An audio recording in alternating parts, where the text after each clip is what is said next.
Konnichiwa, Nagazan here again, and today we're looking at my Naomi again, although unlike last time where I just talked about it, this time we're actually going to be doing something with it. Yeah, basically, I've had this I.O. board, and this is a Sega Type 1 I.O. board, it's like the generic one you can get for anything. I had this one for about 4 years now, but it never really fully worked.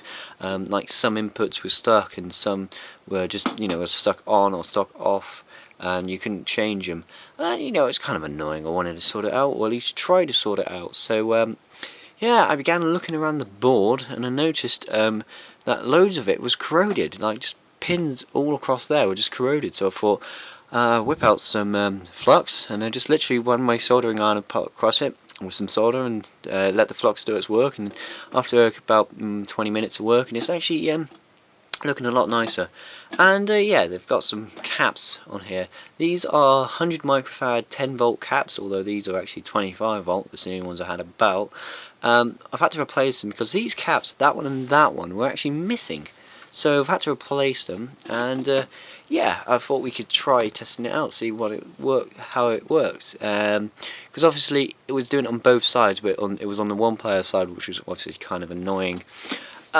Actually, I'll just go quickly over the I/O board. This connector here, this big one, this is actually your 20. No, it's not 20 pin. It's 60 pin, and this is all your digital inputs and outputs. This has 5 volt, 12 volt, button 1 to I think it's buttons 1 to 7 on each side. Your service, your test, coin switch, and all that. Basically, all of it up to about 7 buttons on your up, down, left, right on that, including your It's got some inputs and outputs for like lamps and LEDs and such like that. And then this smaller one, this is a what was it? 26 pin connector, and this is your analog I/O. Basically, you run your finger across it and you can see if the voltages change. It doesn't actually, because these are so sensitive, if you touch it with your finger it'll actually mess about with the values on the screen. Yeah, and you've got your USB A and B receptacles, although these aren't USB. I'll talk about that later. These are your 12 volt in and out connectors, so this would be in, that would be out. These are your 5 volt in and out. You only need your 5 volt and your USB essentially. Yeah, and literally this USB cable runs to your Naomi in here, although again, not USB. And then you've got your power, VGA, and this is just standard PC monitor. If you want to use your standard PC monitor, you just plug it in. Make sure all of these are set to off, and then it will work. Line level output, which goes into my amplifier, which is set to my PC. Now it's set to my TV. Service, test, dip switches, which again I've said, keep them off if you want them to be what's the word? VGA, and if you want them to be 15 kilohertz, which is essentially jammer standard. I think it's 1 and 2 you flick up, but if you're in doubt, just click all of them up. And then you see this cable here. I said it was 5 volt. It actually runs into my Naomi. Usually with these boards, they'd run the 5 volt directly off the power loom down here, but because I'm sneaky, basically what I've done is found out that you can actually run it off of this connector, which is 5 volt output connector. And basically all I've done is just go and put a JST NH connector on. This is actually a 5 pin, although a 4 pin a 4 pin will work. Or 4 pin is what you should use. A 5 pin and higher will work as well.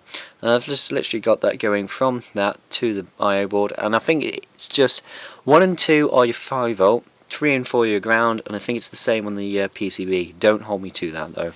Well, it looks to be that, but my memory's faulty, and I did this wire about 4 years ago, so I have no clue what it is.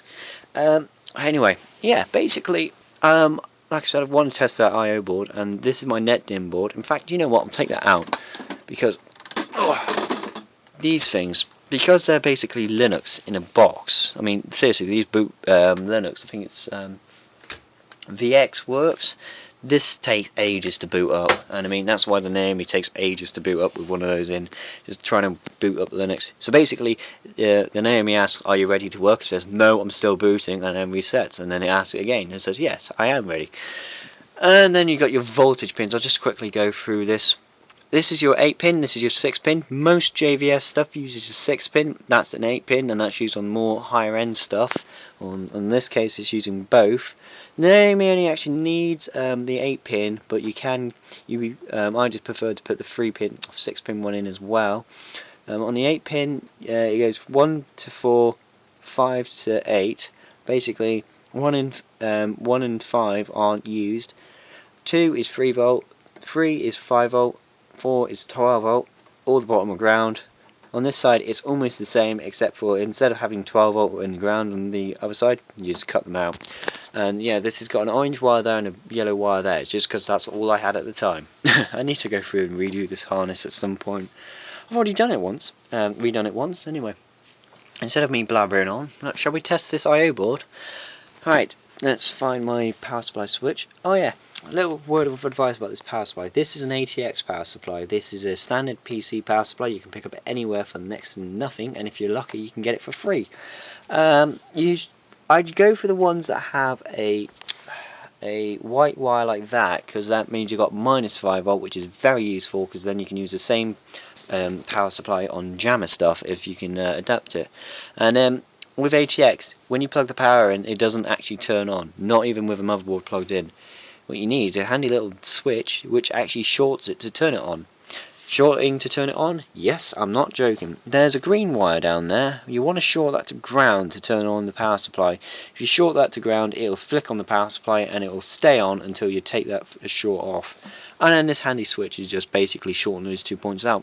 So I've basically got a switchable JVS and jammer power supply with that little adapter, and that's just literally ATX to whatever, jammer, JVS, AT.